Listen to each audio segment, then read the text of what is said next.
Hi there, welcome to the Healthy Church Staff Podcast. My name is Todd Rhoades. Today we're going to talk a little bit of a reality check on resumes. And we're really going to dive into the nitty-gritty resumes. It's not going to be your typical how-to guide, okay? And maybe you're saying, Todd, I'm not looking for a new job. You know what? I get that. That's all good. But I think it's always good to have your resume ready to go. You never know what's going to happen, but it's always good to keep your resume updated. It's like a will. You know, you always want to keep it updated and have it ready to go in case you need it. Let's start here, okay? You might be thinking, Todd, isn't the purpose of the resume to get a job? And I would say not exactly. Here's how I put it. The true purpose of the resume is much more specific. In fact, your resume has one purpose and one purpose only. Can you guess what that is? One purpose only for your resume, and that is to land you a first-round job interview, okay?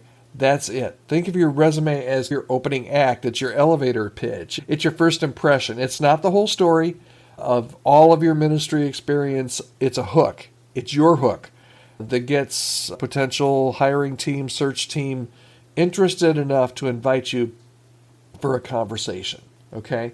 So that's the big thing, and that's what I've been preaching for the past years in my work at Chemistry Staffing, is that your resume has one purpose and one purpose only, and that's to get you the interview. So anything, and once you start looking at your resume through that lens, it changes what you put on your resume and what you don't. So how do you craft a resume that grabs attention and opens doors and actually achieves the purpose of getting you that first round interview? Here are some principles, and these are some secrets that not everybody does when they do a resume. I look at probably hundreds of church staff resumes every week. Matter of fact, I would dare to say I'm probably in the top 3% of all Americans. I'm not very good at much, not in the top 3% of much of anything. But I probably am in the top 3% of Americans that have viewed the most church staff resumes. And I can tell you most all of them are the same. So what do you do to make it stand out? And what do you do to make your resume really connect with someone so that it achieves its purpose, that first round interview? First of all, and I'm giving you some secrets here. So write these down, man. These I think they're good. Who knows? First of all, and nobody does this. This is why it's so valuable. Tailor your resume to the specific job. Don't just send out a generic resume. I can tell you 98%, I'm pulling numbers out of the air here, obviously, but 98% of resumes are so generic. Many of them are so generic, I don't have any idea what position. Do they want to be a worship pastor, a youth pastor, a facilities director? It's really hard because resumes can be very generic, and they fit every church. I am a strong advocate to customize your resume. Make sure you highlight the skills and experiences that are most relevant, not just to the skills and experiences you have, but make sure that they are the skills and experiences that are most relevant to the position that you're applying for. You almost want when someone looks at your resume, and there's been studies, you've got really 6 seconds.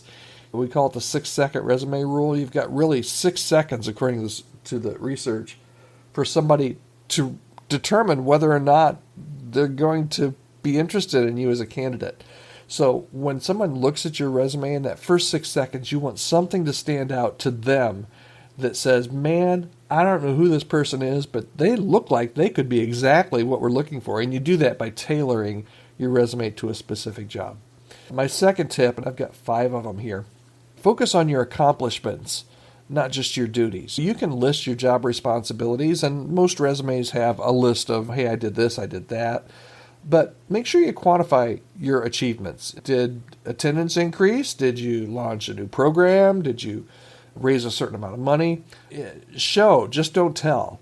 So focus on accomplishments of these are some things that I accomplished, these are some things that I excelled in, not just I preached 48 weeks a year, okay? So focus on accomplishments, not just duties. Third, make it concise and easy to read. I think the record is seriously, I think it's 52 pages. that is not concise. And I can guarantee you what happened in the first 6 seconds on that resume read, at least from me, okay? Keep it concise. We usually say between a page and a half, so keep it short, and then also make it easy to read. A lot of times, churches will get 50, 100, sometimes 200 resumes, and they all come in at once. So make it short and make it easy to read. The people that are reading it are busy people, and they don't have time to wade through pages of dense text. Keep it 1 or 2 pages. Use clear headings. I'm a big fan of bullet points. Short bullet points. Highlight the most important information, again, that is going to really stand out in that first 6 seconds. Number 4, use keywords strategically. Churches are a little different than doing things for businesses. You don't have to worry about keyword loading or anything like that. But make sure that your resume includes relevant keywords from the job description. Again, that goes back to my first point of kind of tailoring the resume to the specific job in the church. Usually what I'll do is I'll take, what I recommend people do is look at the job description, maybe even print it out and get a highlighter, and highlight some strategic, really key words in there and include those on your resume. You're not being deceptive.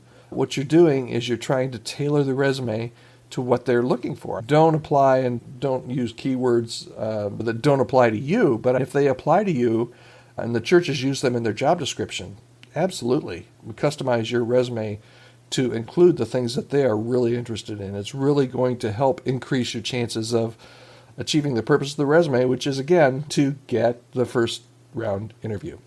And then lastly, this almost should not have to be said, but I have to say it. You need to proofread it meticulously. Have your spouse proofread it. Have a friend proofread it. Typos and grammatical errors, man, they are a major turnoff, and I see them all the time. Make sure you have somebody else proofread your resume. And I don't know if you're familiar with Grammarly, but Grammarly is awesome. I think it's Grammarly, Grammarly.com. I think it's Grammarly.com. Obviously, I'm not a paid spokesperson for Grammarly, but that can help you with not only typos and grammatical errors, but also just in rephrasing things to make your resume much better. All right, so remember, your resume is just the first step. Once you land the interview, it's up to you to shine. Be prepared to answer the questions about your experience and your skills and your passion, all that kind of thing, and to be yourself. But remember, if you don't have a good resume, you're never going to get a more of a chance to tell your story. So here's the bottom line for you today. Your resume, man, it's the ticket to your interview. Not the job itself, but the interview. That's where it all starts. So by crafting a targeted, concise, accomplishment-focused resume, you can really increase your chances of getting your foot in the door and kind of landing that next ministry role. If you need help, we offer at Chemistry Staffing, and I do all of these resume critiques. You can find out more information about that over at chemistrystaffing.com. If you have any questions about resumes or job search, or maybe your church is looking for a new staff member, reach out to me anytime. You can do that just by sending an email to podcast@chemistrystaffing.com. I'm here to help you however I can. If you're listening to this podcast on the day it was released, it's Friday. So finish your day. We've got a big weekend coming up. I'm praying for all of you. And thank you so much for joining us on the Healthy Church Staff Podcast. We will be back here for you on Monday. Don't miss it. I'm looking forward to being with you again on Monday. Have a great day.